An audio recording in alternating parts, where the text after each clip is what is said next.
네, 오늘 하나님께서 우리에게 주시는 말씀은 여호수아서 23장 1절부터 3절까지 말씀입니다. 여호수아서 23장 1절부터 3절까지 말씀입니다.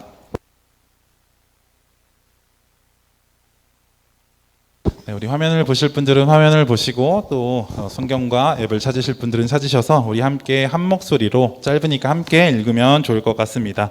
우리 함께 하나님의 말씀을 받들어 읽겠습니다. 함께 읽겠습니다. 시작. 여호와께서 주위의 모든 원수들로부터 이스라엘을 쉬게 하신 지 오랜 후에 여호수아가 나이 많아 늙은지라 여호수아가 온 이스라엘 곧 그들의 장로들과 수령들과 재판장들과 관료들을 불러다가 그들에게 이르되 나는 나이가 많아 늙었도다.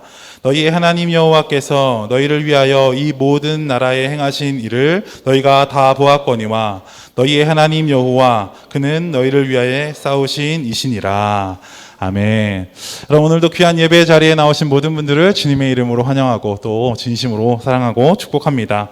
오늘도 이 저녁에 하나님께서 우리의 삶 가운데 주시는 귀한 은혜, 또 특별히 여러분들의 삶 가운데 또 제 삶 가운데 주시는 하나님의 음성을 듣고 함께 기도하는 시간이 되길 소망합니다. 여러분, 오늘 우리가 읽은 이 여호수아서는 총 24장으로 구성되어 있는 성경입니다. 그리고 23장과 24장 이 두 장에 걸쳐서는 여호수아가 본인의 유언처럼 이스라엘 백성들에게 또 사랑하는 후배들에게 남기는 두 편의 설교로 구성되어 있습니다. 여호수아는 총 23장에서 한 편, 24장에서 한 편, 두 편의 설교를 하게 되는데 이 설교를 듣는 청중들, 그러니까 듣는 사람들이 각각 다릅니다. 특별히 오늘 저희가 함께 살펴볼 이 23장은 그 당시 이스라엘 문화권의 안에 있었던 사람들, 특별히 리더들에게 여호수아가 하는 메시지입니다. 뿐만 아니라 앞으로 이스라엘 백성들을 이끌어 가야 할 차기 리더가 될 만한 사람들을 모아놓고 했던 설교, 유언이라고 하면 좋을 것 같습니다. 그러니 이 나이 많은 이 할아버지 여호수아가 사랑하는 후배들과 많은 젊은 리더들 앞에서 했었던 그 이야기, 또 그 마음을 함께 좀 생각해 보면서 우리가 이 말씀을 함께 나눈다면 더 큰 은혜와 감동이 있으리라 생각합니다. 여러분들이 생각할 때 리더란 어떠한 사람 같습니까? 제가 감히 여러분들과 함께 나눌 때 또 여러분들에게 이해가 쉽게 리더에 대해서 좀 설명을 드리자면 우리 엑치브릿지로 좀 설명을 좀 드리고 싶더라고요. 우리 엑치브릿지 안에 리더는 누구입니까? 하나님, 그렇죠. 역시 최고. 하나님. 하지만 하나님께서 하나님의 일을 대언하고 또 하나님의 일을 맡겨주신 사람들이 있으시죠. 그런데 많은 사람들은 그 리더를 여기 계신 신 목사님이나 저기 있는 목사님들이나 전도사님들이라고 생각할 수 있습니다. 그러나 저는 감히 이 공동체의 리더가 누구냐라고 이야기했을 때 이 공동체를 섬기고 있는 임슬이들이 저는 리더라고 생각을 합니다. 더 나아가서는 그 임슬이의 자리에서 섬겨야 할 많은 후배들이 앞으로 리더가 될 제목들, 앞으로 우리 공동체를 이끌어가야 할 리더들이라고 생각합니다. 그러니까 그런 사람들을 모아놓고 여호수아가 일종의 많은 신앙의 경험과 또 많은 기도의 체험을 했었던 선배가 이제 여러분 이렇게 신앙생활을 해야 합니다 라고 권면하며 유언처럼 남기는 설교가 바로 오늘 우리가 읽은 말씀입니다. 특별히 이 공동체를 사랑하는 여러분, 또 더 나아가 엑치브릿지를 사랑하는 여러분들이 저는 우리 공동체의 참 리더라고 생각합니다. 그래서 오늘 이 공동체를 사랑하는 사람들에게 하나님께서 주시는 말씀이라고 생각하고 함께 들어본다면 우리의 삶에 큰 은혜가 있으리라 생각이 됩니다. 여러분, 구약 성경에서 가장 중요하고 강조하고 있는 두 가지 메시지가 있습니다. 그 메시지는 첫 번째, 우리가 너무나도 잘 알고 있는 건데요. 하나님의 말씀에 순종하면 복을 받는다. 두 번째, 하나님의 말씀에 불순종하면 저주를 받는다라는 것입니다. 우리가 너무나도 잘 알고 있는 이 말씀이 이 구약 성경의 가장 큰 핵심이에요. 그리고 특별히 우리가 너무나도 잘 알고 있는 복에 관한 이야기를 함축적으로 잘 요약해 놓은 성경이 바로 오늘 우리가 읽은 여호수아서 23장입니다. 그래서 여러분들이 1절부터 11절까지 쭉 한번 읽어보세요. 여호수아가 그 땅을 축복하고 또 그 나라에 있는 후배들을 축복하는 메시지가 가득 담겨져 있습니다. 놀라운 건 12절부터 그 마지막 절까지는 저주에 관한 이야기입니다. 왜 그럴까요? 하나님께서는 하나님의 말씀에 순종하는 사람들에게 이런 축복을 주고 또 때로는 하나님의 말씀에 불순종하는 사람들에게는 이러한 저주를 내린다라면서 협박하기 위함일까요? 아닙니다. 여러분들이 오늘 말씀을 듣기 전에 꼭 기억했으면 하는 아주 중요한 메시지 하나가 있어요. 우리가 표면적으로 볼 때는 구약의 가장 큰 가르침은 하나님의 말씀에 순종하면 복을 받고 불순종하면 저주를 받는다라는 것입니다. 그러나 놀라운 것은 하나님께서는 그 저주를 단 한 번도 저주로 놔두신 적이 없으시다라는 사실이에요. 그 저주를 명령하시면서까지 그들이 돌이키길 원하셨고 그 저주에 관해서 이야기하시면서 그들을 사랑한다고 말씀하고 계시는 분이 이 구약 성경에 나타난 하나님입니다. 그래서 여러분, 많은 선지자들이 이스라엘 망한다, 너네들 그렇게 살면 혼나 라고 이야기하면서 이제 곧 망할 거야, 너네는 아무것도 없을 거야, 풀 한 폭이 남지 않을 거야 라고 이야기하는 그 메시지가 저주의 메시지로 들리십니까? 아니요, 여전히 기회가 있다는 거예요. 그러니 돌아와, 그러니 순종해 라는 이야기입니다. 여러분, 이 말씀을 알고 오늘 이 여호수아 23장을 한번 봅시다. 구약 성경이 가장 핵심이 되는 이 두 말씀에 관해서 여호수아가 왜 이렇게 열변을 통하면서 마지막에 사랑하는 후배들에게 남기는 메시지가 되었을까요? 그리고 그 복에 대해서 왜 여호수아는 강조하고 있는 것일까요? 그 이유를 알기 위해서는 오늘 우리가 읽은 23장 1절 말씀을 잘 보아야 합니다. 우리 23장 1절 말씀을 개역 한글판으로 한번 보시면 좋을 것 같은데요. 여러분들 뒤에 PPT를 띄워드렸으니 우리가 개역 한글판으로 함께 읽어보도록 하겠습니다. 우리 함께 읽겠습니다. 시작. 여호와께서 이스라엘 사방 대적을 다 멸하시고 안식을 이스라엘에게 주신 지 오랜 후에 여호수아가 난이 많아 늙은지라. 아멘. 여러분, 오늘 이 구절에서 가장 눈에 쏙 들어오는 한 단어가 있습니다. 그 단어가 무엇입니까? 안식이라는 단어입니다. 여러분, 구약 성경 전체를 이해하는데 가장 중요한 키포인트가 되는 단어가 바로 이 안식이에요. 여러분들은 이 안식을 어떻게 이해하십니까? 대부분의 사람들이 이 안식을 쉰다라는 개념으로 이해해요. 그래서 너무 힘들어요, 목사님, 전사님, 저 너무 힘들어요, 좀 쉬어야겠어요, 리더 좀 내려놓고 좀 쉴게요 라고 이야기할 때 쉼의 개념으로 이 안식을 이야기합니다. 그런데 놀라운 것은요, 구약 전체에서 이 안식의 개념은, 쉼의 개념은 아주 작습니다. 이보다 더 넓고 깊은 의미가 한 가지 더 숨겨져 있습니다. 그 깊은 의미를 알기 위해서는 하나님께서 이 안식을 언제 말씀하셨는지를 우리가 알아야 돼요. 여러분, 하나님께서 처음 안식을 이야기하신 때가 언제입니까? 모든 만물을 창조하시고 하나님께서 어떻게 하셨다고 했죠? 안식하셨다. 그럼 여러분 한번 생각해 봅시다. 하나님께서 우리처럼 열심히 6일 동안 일하시고 7일에 안식하셨다라는 이 이야기를 우리가 하나님께서 열심히 일하셔서 우리처럼 지치고 번아웃돼서 이제 좀 쉬어야겠다라는 의미로 우리가 받아들입니까? 아니요. 하나님은 우리와 같지 않으신 분이십니다. 그래서 우리처럼 똑같은 노동을 하더라도 우리처럼 지치거나 힘들거나 어려움을 느끼시는 분이 아니세요. 그런데 왜 하나님께서는 안식하셨다라고 기록하고 있을까요? 그 다음 나오는 단어를 잘 이해할 필요가 있습니다. 하나님께서 온 만물을 다 창조하시고 뭐라고 고백하셨습니까? 보시기에 좋았더라.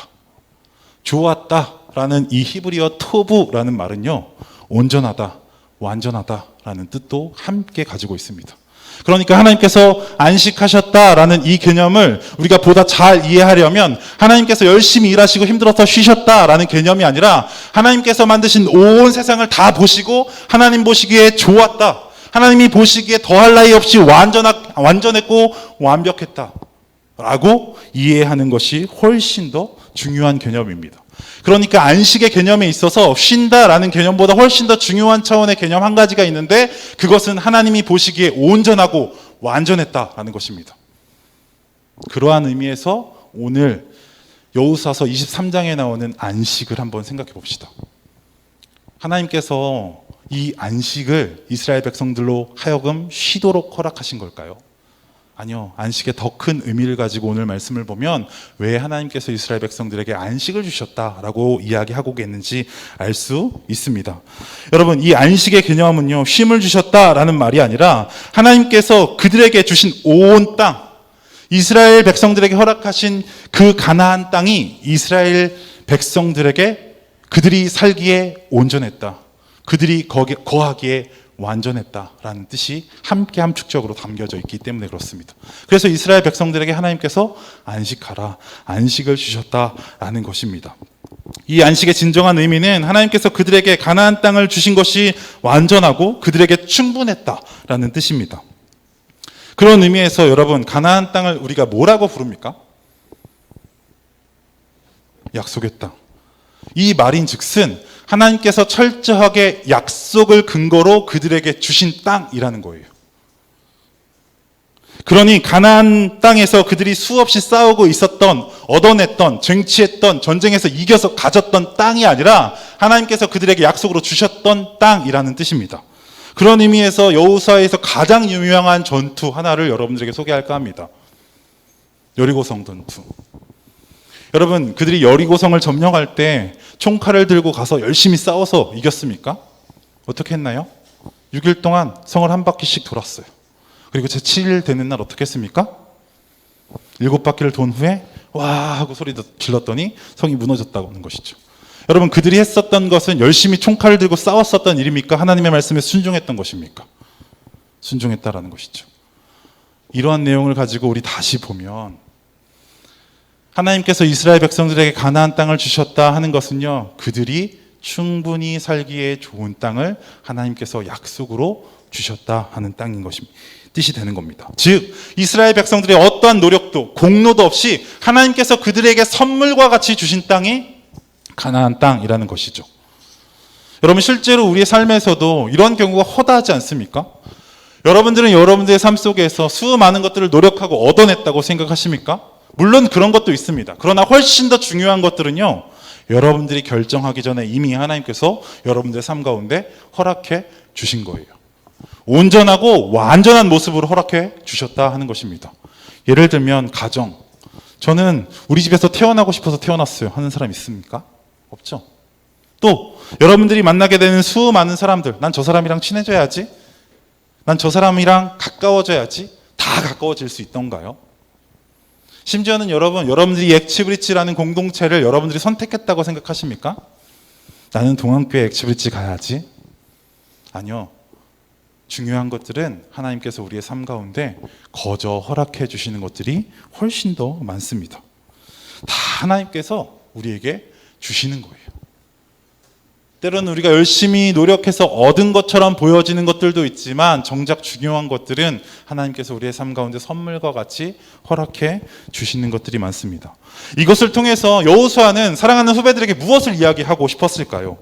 여호수아가 죽기 전에 고별 설교처럼 유언처럼 이 말을 하면서 앞으로 이스라엘 백성들을 이끌어가야 할 리더들에게, 또 앞으로 이 공동체를 사랑의 마음을 품고 그 공동체에서 함께 신앙생활해야 하는 그 사랑하는 후배들에게 무슨 말을 하고 싶었었던 걸까요? 뭐 이런 마음 아니었을까요?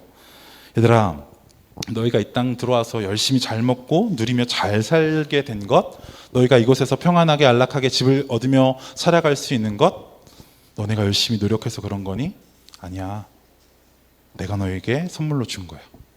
첫째도 하나님의 은혜고, 둘째도 하나님의 은혜며, 셋째도 하나님께서 여러분들의 삶 가운데, 우리의 삶 가운데 온전하고 충분한 것을 주셨기 때문이야.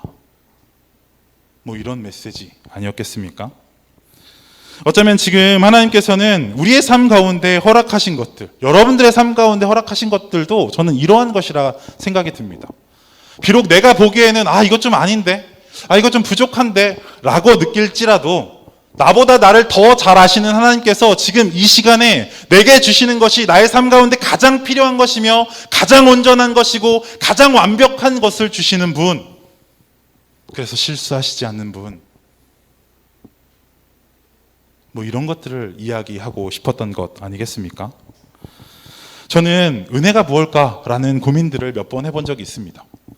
왜 우리의 일상이 은혜라고 고백하는 걸까? 하나님께서 나를 더 나보다 잘 아시니 내게 주신 것이 내게 충분함을 아는 것이 저는 은혜라는 생각이 듭니다. 그런 의미에서 여러분들은 여러분들의 삶 가운데 은혜를 고백하고 계신가요? 아니면 하나님께서 허락해 주신 가장 좋고 완전한 것에 불평과 불만을 하고 계십니까? 이스라엘 백성들에게 여호수아가 이런 것들을 당부해 하는 것 같아요. 얘들아, 하나님은 가장 좋은 걸 주시는 분이야. 너희 삶 가운데 가장 좋은 걸, 완벽한 걸 주시는 분이야 라는 것들을 이야기하고 있는 것 같습니다.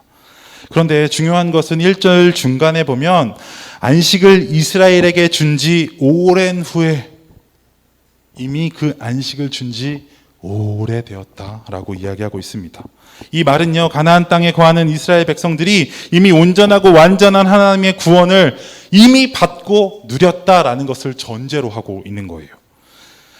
여러분, 원래 우리를 비롯한 이 이스라엘 백성들은 본질상 진노의 자녀들 아닙니까?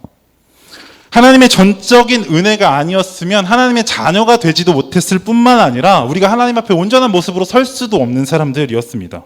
그런데 하나님께서는 이스라엘 백성들을 출애굽하는 모든 과정을 통해서 구원의 모든 과정들을 그들의 삶 가운데 허락하시며 온전하고 완전한 존재로서 바꾸어 주셨다 하는 것입니다.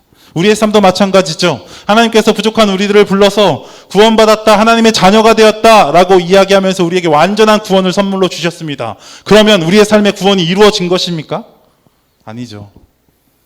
그렇게 단번에 일어나는 구원이 있고 또 반대로 우리가 함께 이루어 가야 하는 구원의 차원이 있는 것입니다.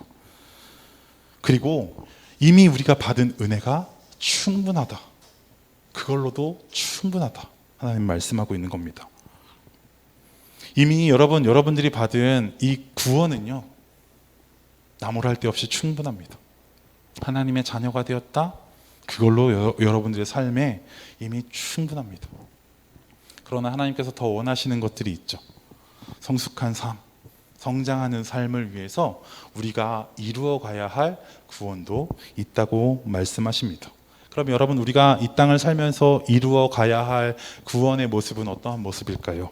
우리가 함께 읽진 않았지만 복에 관한 마지막 절 23장 11절 말씀을 우리 함께 볼까요? 우리 PPT 말씀에 함께 기록되어 있으니 함께 읽겠습니다. 함께 읽겠습니다. 시작. 그러므로 스스로 조심하여 너희의 하나님 여호와를 사랑하라. 아멘. 여러분, 우리가 앞으로 계속해서 이루어가야 할 구원의 모습 하나를 소개하고 있습니다. 그것은 무엇입니까? 여호와를 사랑하라. 하나님을 사랑하라.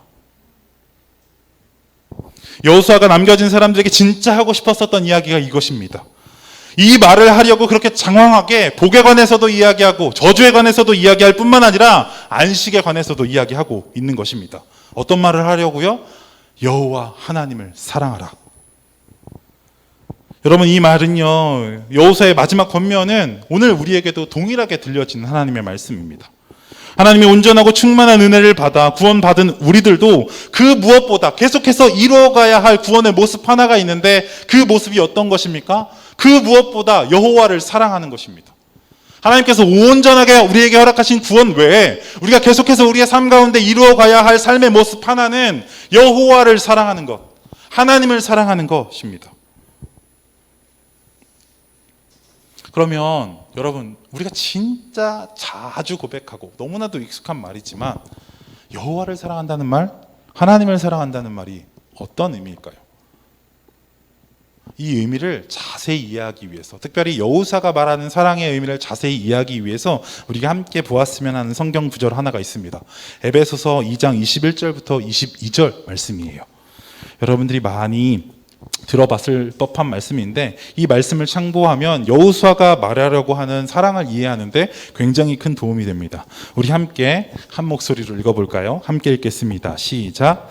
그의 안에서 건물마다 서로 연결하여 주 안에서 성전이 되어가고 너희도 성령 안에서 거하실 처소가 되기 위하여 예수 안에서 함께 지어져 가느니라. 아멘.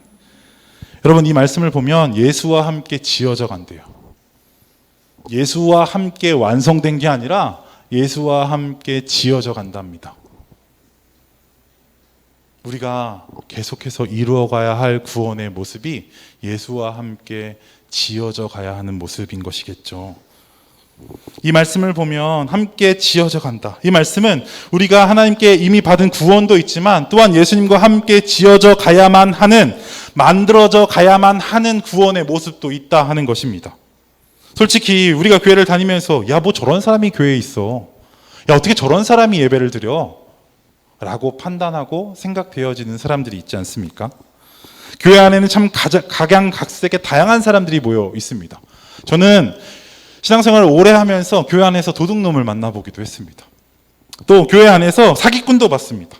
또 교회 안에서 말을 함부로 옮겨서 사람들을 어렵게 하는 사람들도 봤습니다. 또 뿐만 아니라 옳은 말을 한다고 수많은 사람들에게 상처와 정죄를 하는 사람도 보았습니다. 이뿐만 아니라 교회 안에서 말도 안 되는 사건, 사고들이 참 많이 일어납니다. 많은 사람들이 이렇게 말합니다. 무슨 교회가 그래.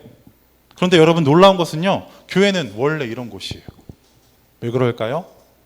완전한 사람들이 모여 있는 것이 아니라 하나님의 사랑으로 그 구원을 이루어 가려고 모여 있는 사람들이 함께 신앙생활을 하기 때문에 그렇습니다. 그렇다고 하나님께서 우리에게 주신 구원이 불완전하다라는 것은 아닙니다. 그것 자체는 완전하지만 하나님께서 우리의 삶 가운데 원하시는 함께 지어져 가야 하는, 예수와 함께 만들어져 가야 하는 구원의 차원이 또 있다라는 것이죠. 그렇기 때문에 교회는 죄인들의 모임입니다. 이런 죄인들이 하나님 앞에 훈련받고 세워지는 곳이 교회입니다. 저 사람만 없으면, 저 리더만 없으면, 저 인간만 없으면, 미워하는 마음이 있다면, 정죄하는 마음이 있다면 우리 이 마음을 한번 생겨봅시다. 우리가 예수와 함께 만들어져 간다. 함께 세워져 간다. 그러면 우리의 마음의 관점이 조금 바뀌지 않을까요? 내가 아직 하나님을 덜 사랑하나 보다. 아직 내가 하나님을 사랑하는 그 마음이 이웃에게까지 미치고 있지는 않나 보구나. 이렇게 스스로를 향해 한번 반성해보고 스스로를 한번 돌아보면 어떨까요? 그러면서 한 가지 더 부탁드리는 것은 스스로를 반성하는 차원에서 끝나는 것이 아니라 우리가 예수님께 다시 도움을 구하는 건 어떨까요? 예수님, 제가 예수님을 사랑한다고 이야기하는데 왜 전 자꾸 저 사람을 보면 불편할까요? 왜 저는 자꾸 저 사람을 보며 정죄하고 판단할까요? 도와주세요. 예수님의 도움을 구하는 자리까지 나아가면 어떨까요? 여러분, 신앙 공동체 안에서 부족하고 연약한 사람이 있다 하는 것은요, 놀랍게도 그 사람을 통해서 내가 함께 깎여지고 다듬어지고 하나님께서 원하시고 기뻐하시는 믿음의 장성한 분량까지 함께 성장할 수 있다는 좋은 기회가 되기도 한다는 사실을 여러분들 꼭 기억하셨으면 좋겠습니다. 저는 이것을 사랑의 훈련이라고 이야기하고 싶어요. 제 개인적인 이야기를 좀 나눌까 합니다. 사실 청년 엑치브리지에서 이 사랑의 훈련을 가장 많이 한 사람이 있다면 저는 단연코 저라고 이야기하고 싶어요. 사실 저는 본성이 모나고 호불호가 확실한 사람입니다. 그래서 저를 좋아하는 사람도 있고 또 그 사람만큼 저에 대해서 불편해하고 어려워하는 사람들도 많이 있습니다. 저는 늘 옳은 말을 한다라는 괜찮은 명분을 가지고 사람들을 상처 주고 또 사람들을 정죄했었던 사람입니다. 또 뿐만 아니라 공동체의 분위기를 늘 무겁고 어렵게 만들어서 사람들을 불편하게 만드는 사람이었습니다. 용납과 이해보다는 실수 자체를 너무 끔찍하게 싫어해서 그리스도인에 대한 기준이 굉장히 높았던 사람이에요. 그리고 제가 교회를 다니면서 제일 많이 했었던 말은 어떻게 사람이 저래? 어떻게 리더가 저래? 어떻게 목사가 저래? 라는 말이었습니다. 그러니 제 주변의 사람들은 자연스럽게 저로부터 정죄를 받는 듯한 느낌을 받았고 늘 긴장되고 뭔가 불편한 분위기 속에서 불편한 신앙의 동거를 해왔었습니다. 이랬던 제가 2년 8개월이라는 시간을 통해서 또 이 공동체 안에서 깎이고 다듬어지고 또 만들어져 갔었던 2년 8개월의 시간이 있었습니다. 특별히 여기 계신 여러분들을 통해서 또 우리 사랑하는 교육자들을 통해서 더 나아가 우리 브리지 지체들을 통해서 저는 철저하게 사랑의 훈련을 받았습니다. 저는 사실 사랑이라는 감정을 별로 신뢰하지 않는 사람입니다. 왜냐하면 저는 그 누구보다 이 사랑의 감정을 어려워하는 사람이기 때문에 그래요. 저는 누구로부터 과분한 사랑을 받아보지도 않았을 뿐만 아니라 누구에게 과분한 사랑을 주어본 기억도 없습니다. 이런 마음은 자연스럽게 우리 하나님에 대한 마음까지 이어졌어요.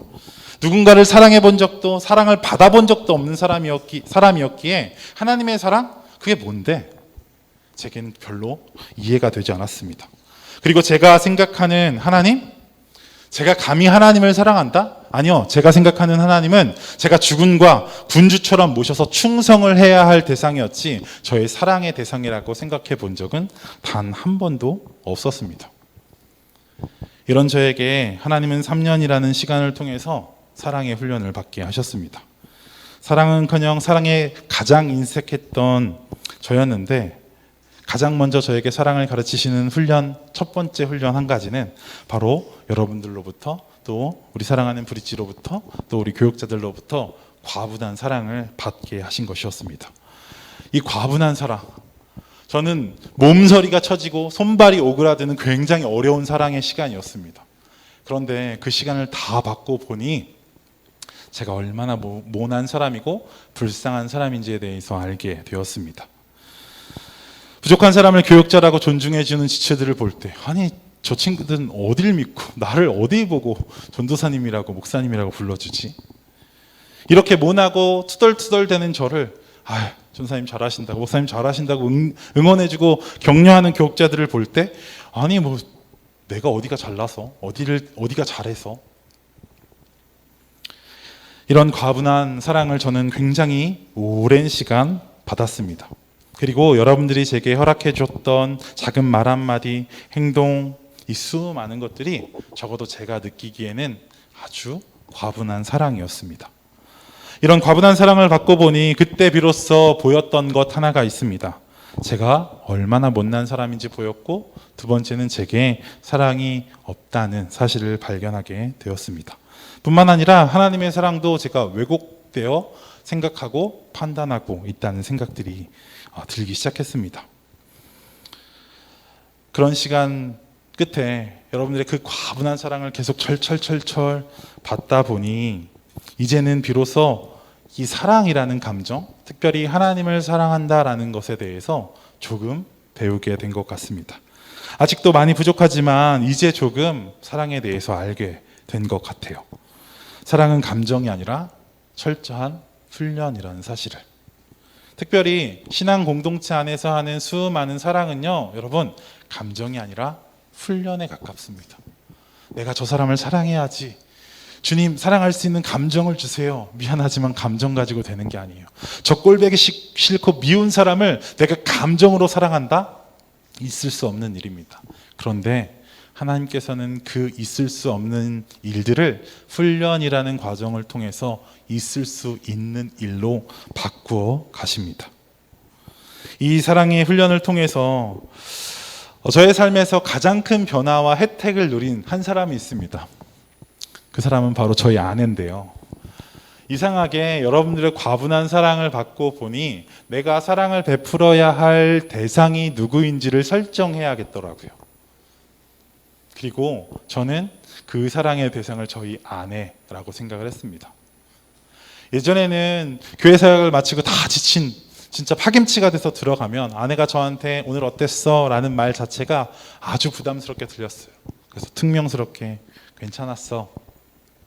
씻고 들어가서 자는 겁니다. 그러면 아내는 하루 종일 기다려서 괜찮았어 한마디를 듣는 거죠. 그런데 여러분들의 그 과분한 사랑을 제가 받고 보니 이 사랑을 누군가에게 흘려줘야겠다라는 생각이 들더라고요. 그래서 용기를 내서 아내를 찾아가 말을 걸었습니다. 여보 어땠어? 오늘 하루 어땠어? 그리고 자연스럽게 대화하는 시간들이 길어졌어요. 그리고 그런 시간들이 한 1년 반쯤 지났을 때 저희 아내가 저를 향해 이렇게 이야기했습니다. 이제 당신 제법 목사 같아. 여러분들이 보시기에는 제가 교회 안에서 그럴 법한 아주 괜찮은 교역자처럼 보였을진 모르겠지만 저의 삶을 가장 꿰뚫어보고 있는, 가장 잘 알고 있는 아내가 봤을 때 저는 그렇게 좋은 교육자는 아니었습니다. 그런데 여러분들이 흘려주는 그 과분한 사랑을 받고 보니 이제는 그 사랑을 누군가에게 흘려줘야겠다라는 마음이 들었고, 나의 삶에 있어서 가장 중요한 아내에게 이 사랑을 좀 흘려줬으면 좋겠다 하는 마음이 들었습니다. 그리고 작은 실천을 하기 시작했을 때 저희 아내로부터 돌아왔던 피드백은 이제 당신 제법 괜찮은 목사 같아 였습니다. 이런 사랑의 훈련을 받은 사람들이라면 여러분, 놀라운 것은 하나님의 사랑의 대상이 하나님뿐만 아니라 이웃을 향하고 있다라는 사실을 깨닫게 됩니다. 하나님 사랑이라는 이 단어가 더 이상 하나님을 향해서 꽂혀 있는 사랑이 아니라 그 사랑이 이웃 사랑이라는 같은 말이라는 사실을 깨닫게 됩니다. 신앙 공동체 안에서 사랑의 훈련을 통해서 변화되고 보니 우리 주변의 삶으로 예수 그리스도의 사랑이 확장되어야 한다라는 것을 점점 깨닫게 되었습니다. 하나님을 사랑하면 그 사랑의 대상이 절대 하나님에서 끝나지 않더라고요. 나의 사랑하는 사람, 우리의 사랑하는 가족, 더 나아가 우리 교회, 우리 부서 점점 주변으로 확대되어져 갑니다. 저는 이것이 하나님 사랑과 이웃 사랑이 아닐까 감히 생각해 봅니다. 우리에게 사랑의 훈련이 필요한 이유는 우리가 그렇게 사랑이 많은 사람이 아니기 때문에 그렇습니다. 여러분, 하나님의 사랑이 언제 어떻게 발휘된다고 생각하십니까? 우리가 만나는 수많은 모난 사람들, 부족한 사람들, 사랑이 없는 사람들에게 예수 그리스도의 사랑이 흘러갈 때 아닐까요? 빛이 언제 필요할까요? 환한 대낮에 빛은 필요 없습니다. 어두운 밤, 칠흑같이 아무것도 안 보이는 밤에 빛이 필요한 것이죠. 소금은 언제 필요합니까? 아무런 맛이 나지 않을 때 소금이 필요하게 되는 것이죠. 그러면 사랑은 언제 필요할까요? 우리의 삶에 참 사랑하기 힘든 사람이 주변의 환경들이 많을 때, 내가 사랑으로 도저히 품을 수 없을 것 같다고 놓여지는 상황 속에서 오히려 하나님의 사랑이 필요하지 않을까요? 사랑하는 우리 엑지브리지체 여러분, 하나님께서는 우리를 사랑하는 사람으로 부르셨습니다. 먼저는 하나님을 사랑하는 자로 불렀어요. 그러니 우리 마음껏 하나님을 사랑합시다. 여러분들이 뜨겁게 기도하시고 뜨겁게 찬양하시고 하나님 앞에 온 마음을 다해서 여러분들의 삶을 드리시길 부탁드립니다. 그럴 때 하나님께서 우리의 삶에 왜곡되고 삐뚤어진 우리의 마음을 고쳐주시고 바르게 하나님을 바라볼 수 있게끔 인도해 주실 것입니다. 여러분, 의심하지 마세요. 우리가 하나님을 열심히 사랑하고 그 마음을 다해 하나님을 사랑하기로 결정한다면 이제는 공은 여러분들에게 있는 것이 아니라 하나님께 넘어간 것입니다. 하나님께서 일하실 거예요. 이 사랑의 훈련을 그럼 여러분 어디서 받을 수 있을까요? 저는 감히 말하고 싶습니다. 사랑하는 공동체를 통해 배울 수 있어요. 저는 브릿지라는 공동체, 또 교육자라는 공동체, 여러분들이라는 공동체에서 배웠고, 여러분들은 여러분들이 속해져 있는 부서와 여러분들이 만나는 사람들을 통해서 하나님의 사랑을 알아가고 찾아가는 훈련을 하게 될 것입니다. 이런 사랑의 훈련을 통해서 오늘 에베소서에서 말씀했던 것처럼 우리가 하나님께서 보시기에 좋은 성전으로 완성되어져 가는 것입니다. 하나님께서 거하실 수 있는 온전한 처소로 우리의 삶이 지어져 가는 것입니다. 이것을 우리가 꼭 기억합시다. 우리는 하나님께 완전한 사랑, 완전한 구원을 받았지만 하나님께서 또 원하시는 구원의 모습은 우리가 함께 만들어져 가야 하는 구원이 있다는 것, 우리가 함께 세워가야 할 사랑의 또 다른 모습이 있다는 것, 이것들을 꼭 기억하는 저와 여러분들이 되었으면 좋겠습니다. 저를 변화시켜 주셨던 하나님이 여러분들의 삶 가운데에서도 사랑의 삶을 훈련시켜 주시고, 또 이제는 여러분들의 사랑을 더 많은 사람들에게 베풀 수 있는 좋은 기회를 허락해 주실 것입니다. 오늘도 하나님을 사랑하고 또 공동체 안에서 사랑의 훈련을 받기로 다짐하는 여기 모인 모든 지체들 가운데 하나님의 큰 은혜와 사랑이 가득하길, 또 그 인도하심과 일하심이 충만하길 간절히 소망합니다. 기도하겠습니다. 하나님, 오늘도 우리의 삶 가운데 다시 한번 하나님의 사랑에 대해 생각해보고 또 이 공동체 안에서 배울 수 있는 것, 더 나아가 우리의 삶 속에서 하나하나 세워가야 할 것들에 대해서 생각하게 하시고 듣게 하시니 감사합니다. 여호수아의 마음을 가지고 한번 생각해 봅니다. 이제 자기의 시대가 다 끝났고 새로운 시대가 열렸음을 선포하고 이야기하는 마지막 시간에 하나님을 더 사랑해라, 하나님을 사랑해라 말씀했던 그 여호수아의 간절한 부탁을 우리가 오늘 이 시간 우리의 마음속에 새기길 소망합니다. 우리가 하나님을 사랑하는 일에 우리의 온 마음과 정성을 다하게 하시고 그 사랑이 하나님께 고정되어 있는 것이 아니라 이제는 우리의 삶에서 우리의 이웃들에게, 사랑하는 가족과 친구들에게 흘러갈 수 있는 성숙한 신앙까지 자라는 우리 모두가 될 수 있도록 인도하여 주시옵소서. 오늘도 귀한 은혜의 시간을 허락해 주신 하나님께 감사하며 이 모든 것 예수 그리스도의 이름으로 기도합니다.